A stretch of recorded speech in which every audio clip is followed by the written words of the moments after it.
One thing about trains. It doesn't matter where they're going. What matters is deciding to get on. I want to believe. Well, thank you.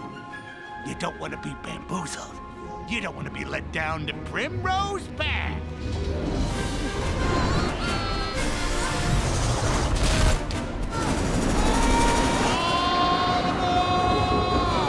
If we could imagine it, we could do it. And if we wanted to imprint our characters in a different way, we did it instantaneously, which is fun. Imminent Christmas, the ice is frozen over the tracks. Take one, Mark. And action. Your attention, please. Are there any Polar Express passengers in need of refreshment?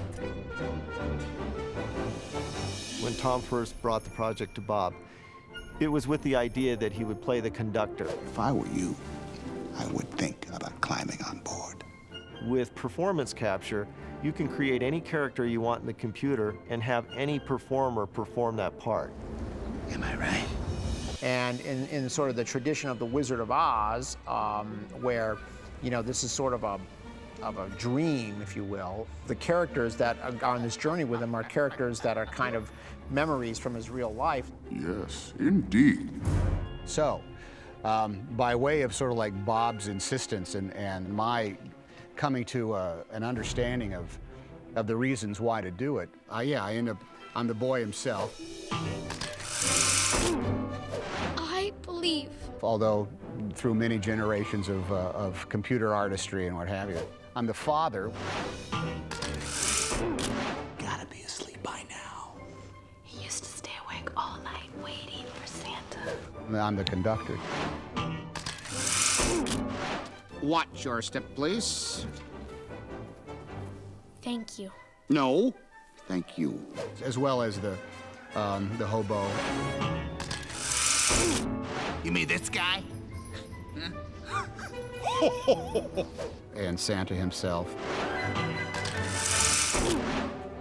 What was that you said? I believe. This is yours? Tom would have another actor stand in for him who didn't have any sensors on, so he was invisible, and he would do the lines with Tom, and then Tom would switch to the other, you know, they would just change places, and then he would do the other characters. This is the Polar Express. The North Pole? Playing multiple characters was oddly enough liberating because I could, as one half of the scene, put things in that were odd or strange or specific. And then on the other side, if I was playing the other side of the scene, I would remember individual moments and could comment on them. Is this you? Yes. The thing that I thought was going to drive me the most nuts, which is not to have a costume every day. Because, you know, you use your pockets and stuff like that. But for some reason, I was always able to remember that the little Chris was wearing a bathrobe that came undone, and the conductor had pockets and a cap on and glasses that he was always adjusting, and the hobo had on he had on those kind of like knit gloves with a finger showing, and it was ridiculously challenging, but in a very, very good way. What exactly is your persuasion on the big man, since you brought him up? It's just amazing to watch him, so you could quickly see him turn from one character to another. Let's have this fellow here. And he does it with such ease that it's wonderful to watch him pursue all these different roles in one movie because he has the ability and the gift to do it. And speaking of gifts, Seeing is believing. I've never been late before, and I certainly am not going to be late tonight. well, you coming?